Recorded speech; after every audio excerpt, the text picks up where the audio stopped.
एक बार फिर बता दें, आरएसएस प्रमुख पर राहुल गांधी ने एक बार फिर सियासी निशाना साधा है। राहुल गांधी ने कहा कि भागवत कहते हैं 1947 में देश आजाद नहीं हुआ। मोहन भागवत देश के संविधान को नकार रहे हैं। अंबेडकर, गांधी, बुद्ध की सोच को मिटाना चाहते हैं।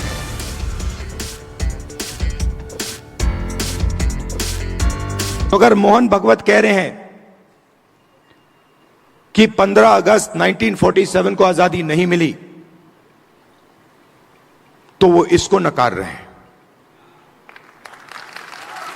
वो कह रहे हैं, खुले स्टेज में कह रहे हैं कि इस किताब में जो सोच है उसका हिंदुस्तान के लिए कोई मतलब नहीं है। यह आजादी का नतीजा नहीं था, क्योंकि उस समय मोहन भागवत के मुताबिक आजादी तो मिली नहीं।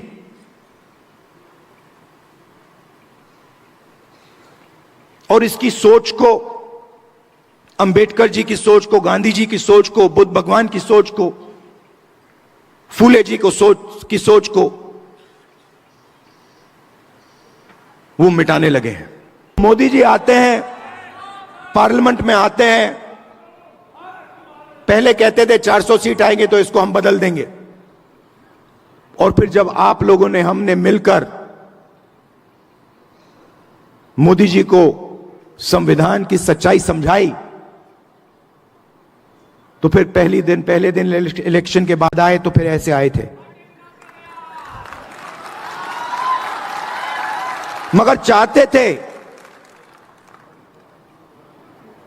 थे कि मैं उसको उठा के फेंक दूं। मगर हिंदुस्तान की जनता ने कहा, भैया अगर आपने सिर पे नहीं रखा तो हम तुम्हें उठा के फेंक देंगे।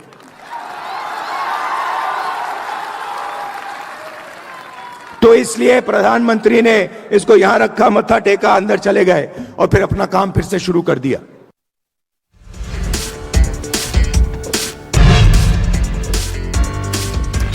तो बड़ी खबर आपको बता दें, जाति जनगणना को लेकर राहुल गांधी का बड़ा बयान। बिहार में फर्जी जाति जनगणना हुई है, तो राहुल गांधी या नीतीश सरकार पर भी निशाना साध रहे हैं और कहा है कि बिहार में जो जातीय जनगणना हुई है वो फर्जी तरीके से हुई है। इससे पहले मोहन भागवत पे निशाना साधा और अब राहुल गांधी नीतीश सरकार पर निशाना साध रहे हैं, क्योंकि कांग्रेस ने जातीय जनगणना को एक बड़ा मुद्दा बनाया हुआ है। नीतीश जो पहले इंडिया ब्लॉक का हिस्सा हुआ करते थे, बाद में वो एनडीए में शामिल हो गए। हालांकि उस वक्त जातीय जनगणना कराई थी बिहार सरकार ने, लेकिन अब राहुल गांधी यहां पर कह रहे हैं कि बिहार में जो जातीय जनगणना हुई है वो फर्जी है। तो बड़ी खबर, राहुल गांधी ने बिहार में जातीय जनगणना को फर्जी बताया है, क्योंकि जातीय जनगणना इस वक्त कांग्रेस का सबसे बड़ा एजेंडा बना हुआ है। विधानसभा के चुनाव हो, लोकसभा के चुनाव हो, केंद्र की सियासत हो या फिर प्रदेशों में, और यहां पर राहुल गांधी बिहार सरकार पर बड़ा निशाना साधते हुए। माइनॉरिटीज, आपके जेब में से पैसा ट्रांसफर हो रहा है बस, और आप देखते रह रहे हो। यह प्रॉब्लम है। अब पहला कदम हमारे लिए क्या है, मैं आपको बता देता हूं। पहला कदम हमें यह पता लगाना है कि सच्ची स्थिति क्या है, सच्ची सिचुएशन क्या है। जाति जनगणना, और हम छोड़ने वाले नहीं है। और यह बिहार वाला जाति जनगणना नहीं, ये फेक जो जाति जनगणना इन्होंने किया है, लोगों को बेवकूफ बनाने वाला, ये नहीं। और जाति जनगणना के बाद आप क्या एक्शन लेंगे वो सबसे जरूरी है। जाति जनगणना क्या है? जाति जनगणना एक्सरे जैसा है। किसी को चोट लगती है, डॉक्टर के पास जाता है, कहता है डॉक्टर मेरे हाथ में दर्द है। डॉक्टर एक्सरे करता है, कहता है हां हाथ टूटा हुआ है। तो जाति जनगणना।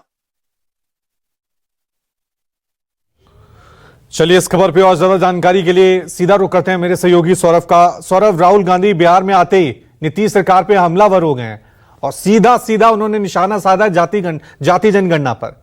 फर्जी बताया बिहार सरकार की जातीय जनगणना को। जी बिल्कुल रवि, आपने बिल्कुल सही कहा, लेकिन सबसे बड़ी बात है कि अजीबोगरीब स्थिति जो है वो पैदा हो गई है, क्योंकि राहुल गांधी शायद ये भूल गए थे कि जिस समय बिहार में जाति आधारित गणना की गई थी उस समय बिहार में महागठबंधन की सरकार थी, और उस समय सरकार में केवल नीतीश कुमार नहीं थे बल्कि उनके साथ आरजेडी और कांग्रेस भी थी। लेकिन उसी जाति आधारित गणना को राहुल गांधी यह कह रहे हैं कि वो जाति आधारित गणना नहीं चलेगा क्योंकि वो फेक था। तो निश्चित रूप से अपने ही सरकार पर राहुल गांधी एक बार फिर से सवाल खड़े कर रहे हैं। हालांकि अगर उस जाति आधारित गणना को अगर आप देखें तो तेजस्वी आजकल लगातार अपने कार्यकर्ता सह संवाद यात्रा पर हैं और बिहार की जनता के सामने जा रहे हैं और वो एक बड़ी उपलब्धि बता रहे हैं। वो कह रहे हैं कि हमारी जो 17 महीनों की जो सरकार थी बिहार में, उसमें हमने जाति आधारित गणना भी कराया और उसके आधार पर हमने रिजर्वेशन भी देने की कोशिश की। हालांकि कोर्ट के कारण उस रिजर्वेशन को स्टे करना पड़ा, लेकिन एक बड़ी उपलब्धि तेजस्वी यादव जनता के सामने रख रहे हैं। और दूसरी तरफ राहुल गांधी ने यह कह दिया कि वो जो जाति आधारित गणना हुई थी बिहार में वो फेक है, हमारी जब सरकार बनेगी तो एक बार फिर से हम जाति आधारित गणना करवाएंगे। शुक्रिया सौरभ तमाम जानकारी के लिए।